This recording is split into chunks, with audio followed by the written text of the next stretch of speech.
Over the years, the Fortnite pro scene has changed rapidly, going from clips like this Oh my god! to clips like this. Dead! You gotta put this together. He's 300 mad, 100. Oh my god! Someone call the police! It's clear that over the years, not only has Fortnite's skill gap changed, but so have the players. However, in the last couple of years, a new wave of younger, faster players have started to emerge onto the pro scene. No re in sight because he's been taken out earlier on, and Peterbot continuing to tarp his way through the low ground. There's a possibility, MDF, these two might actually just clash head on. We have a 2v2 and then all solos in between. One of those solos is, of course, Peterbot.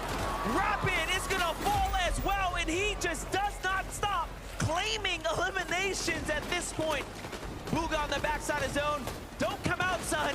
It's not gonna go well if you step into Peter's domain. Meanwhile, Thomas HD, Queasy are setting up the victory royale. Thomas HD Queasy, they know. It's Peterbot and Booga. Oh That's all my they have God. to deal with, but Peterbot gets a huge chunk out of Queasy. Thomas is gonna fall. One more shot could do it. Peterbot with the refresh, continuing to break through on the low ground. He's making the impossible happen. Queasy versus Booga up top. Takes him down. Queasy versus Peterbot now. How badly do you want it? Queasy is looking for the tag. Both shots can easily go any way. Peter finds the first one. Can he get the second? He is incredible. The second time today, Peterbot knew it was exclusively down to him, and left to his own devices, he delivers. Now, I know what you're all thinking. From the thumbnail, the players are labelled as old gen are still competing to this day. While yes, this is true, most of these players have been around since the beginning of Fortnite, and have most likely already peaked competitively. Take Booga for example. He won the World Cup, played and won 2 FNCSs a couple seasons after, and has now virtually stopped trying because he's already peaked. Booga is a multi-millionaire, and there is no incentive for him to grind the game anymore. However, a player like Bolts has only just started to become really recognised as a tier 1 pro. He still has a lot of potential and hasn't peaked yet. The same can be said for Peterbot. Despite being around longer than Bolts, he originally was on controller and didn't really compete. However, last chapter was his biggest of all time, as he came second, first again, and then rounded the chapter off by winning globals. And honestly, I don't think I've ever seen domination this crazy before, and yet he still has so much more to prove, and he's still competing and getting high on those leaderboards. However, there is still one giant factor we are not considering, which is content creation. Content creation is a major factor in terms of competitive Fortnite. When you get good enough and people start recognizing you, you are faced with 2 main choices. Choice number 1, start making videos and see potentially way more money, however you may lose some of that competitive ability because that's not your focus anymore.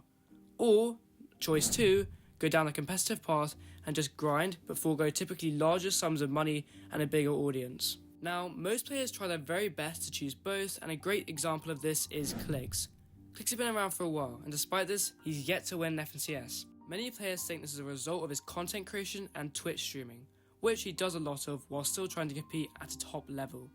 However, it hasn't always worked.